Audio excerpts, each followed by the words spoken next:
What's up, guys? Knives and Guns here, coming at you with a very special lantern video today.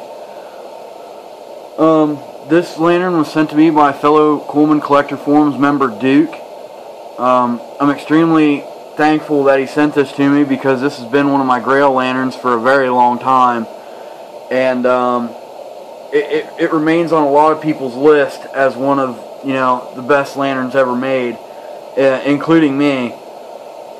So, without further ado, here is the Coleman 639 nickel font. Absolutely beautiful lantern. It really is. You really have to see it in person to admire it.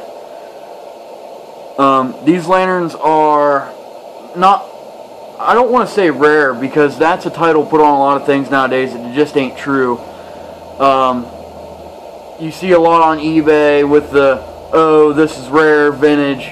That's not exactly true, and people advertising their stuff as rare and vintage is not all that cool because most times it's not all that rare and it's probably not vintage.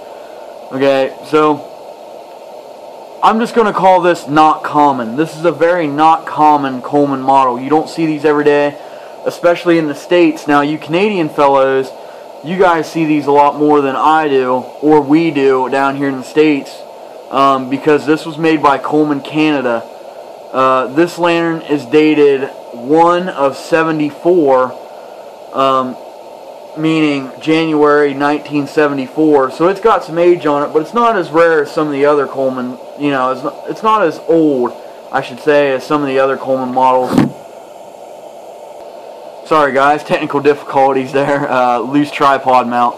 Anyways, yes, I did get a tripod, make things a little bit steadier, try to up the production quality. It's still not nowhere near where I want it to be, but I got to do a little bit at a time. But anyways, it's not near as old as some of the other lanterns I have. It's not as old as my 1951 228D. It's not as old as my 47 237 that you guys have seen, or my 242 Seafoam, which those last two lanterns Duke also sent me, and there's going to be a video coming out titled The Three Amigos, with all three of those lanterns burning together. He's wanted to see it. I wouldn't mind doing a video on it. I think it'll be really cool. My three Canuck lanterns burning together. So look forward to that. It'll be coming out within the next couple weeks. I'm really busy. It's a busy time of the year for me. So just be patient. But anyway, a little bit on the 639. It replaced the venerable 237 lantern, and I want to say 1970. I may be wrong on that. Don't quote me. I know it was early 70s. It may even be 1969. Not 100% sure. I haven't seen a real definite answer. But the earliest one I saw was a 71, so there you go. Take that into consideration. But these replaced the 237. And the reason they replaced the 237 is because the 237 was extremely expensive for Coleman to manufacture. The 237 uses a cast burner frame, meaning that it's made out of very heavy brass. It's very expensive to manufacture. This utilizes a stamped burner frame. Okay? That's cheaper to produce and cheaper to manufacture. So they switched that. Also, this uses a one-piece fuel cap instead of the three-piece fuel cap. And also the ventilator was redesigned. Now, they redesigned the ventilator on the 237 starting around 1963-64. And the reason they did that is because the older style vents concentrated the heat up towards the top. And kerosene burns really hot, so what that would do is that would ruin your porcelain. Okay? So they redesigned the ventilator. They made it so it distributed the heat over the whole ventilator and allowed it to release its heat easier, which, as you can see, this is a very nice ventilator. There's only one chip, and it's on the back, and it's not even noticeable if you're not looking for it. So that's just one of the things, the upgrades on this lantern from the 237. Now, it is lighter than the 237, and that's very nice if you're going to hump this thing all the damn time. if you're trying to carry it, sorry, lack of a better term, but if you're carrying these lanterns around, I use lanterns every day in my day-to-day job. Okay? So, I also work with a lot of Amishmen that prefer somewhat of a lighter lantern if you're going to be carrying these things around. If you have a cow out, or it's a search and rescue for an animal that's gotten out, or anything, these are great if they're a little bit lighter than 237. Now, the 237's weight doesn't bother me, but I'm a pretty husky guy, so I can take the extra weight. We have another guy that just doesn't like it as much, you know, because it just weighs so much. So, the 639 is definitely lighter than the 237, and that's an upside to a lot of people. As far as build quality goes, I think it's top-notch. I really do. The frame rest is nice and thick. It's got a nice collar, nice heavy collar. The valve is nice and moves freely. I have a newer 639C, and this is much better built than that one. Okay, I noticed right away that the frame rest is thicker. It is stamped, but it's thicker. The metal itself is thicker. I noticed right away that the collar was heavier. It also stands about 2 inches shorter. Well, not 2, about 1.5 inches shorter than the newer 639, and that is because they changed the valve around to your typical new Coleman uses a Schrader valve. So the valve has to be taller because it integrates the cleaning rod directly into the valve. Unlike this, it has a separate pricker lever, which is nice because you don't have to screw around with the knob and the valve to clean your lantern. You just flip the loop a couple times and there it goes. Unlike the new one, you got to turn it to 12 o'clock, you know, off to on, off to on. I don't know, be that as, you know, take it as it is. I prefer the older valve style, and especially prefer it with kerosene models because they burn so hot.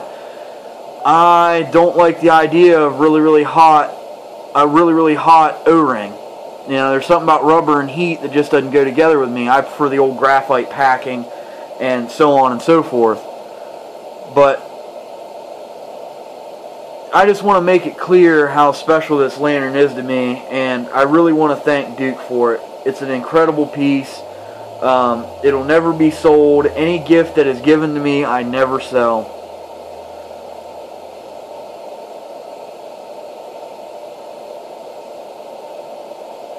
So, I just want you guys to look at it in all of its glory. I originally wanted these after seeing Brian E's video on his. He's got an absolutely beautiful one. I don't know if he still has it. If he does, I would never sell it. But he has a beautiful one. And I saw that video and I said I have to have it. I had to have it. I thought it was the most beautiful thing I'd ever seen as far as Coleman goes. And it doesn't disappoint in person. It truly doesn't. The light output is adequate. It's 550 candle power. The steadiness of the light that it puts out is second to none. I thought my 639C was an incredibly steady lantern. Boy, was I proven wrong when this thing came. It makes my 237 or my 639 downright flicker. My 639C downright flicker in comparison. I would say this and my 228D are by far my steadiest burning lanterns. And that's really important to a lot of people. You can have a super, super bright light, but if it's flickering like a strobe light, you know, it catches your eye in a weird way that it doesn't agree with. So I really love the fact that these put off such a steady light. And this puts off an incredible amount of light, too. Still not quite as bright as my 237, but there again, it's a steadier beam. It's a steadier light. So, you know, you have to take the pros with the cons. 237 might be a slight bit brighter, but this is steadier. I prefer a steadier light. Some people prefer a brighter light. You know, it's all in what you want. I will say that my 237 is a brighter lantern, though. Also, I've noticed that the 237 generator is fatter, meaning that theoretically it should go longer in between cleanings. I haven't seen that personally. my 639C has gone through 15 founts of fuel and has never once clogged up and is still running just like it did when I bought it. So take that into consideration. That's incredible to me. They say that kerosene is so much effort, and I just don't agree with it. I don't see it. I do run an Amish mix, which is 30% or 30% Coleman fuel to my 70% Caro. I guess that helps a slight touch, but I don't have to clean my kerosenes all that much. I do use good quality kerosene though. So there it is, guys. This is my very special lantern. It's the prize of my collection. It truly is. I couldn't be happier with it. Alrighty, guys. Have a good day.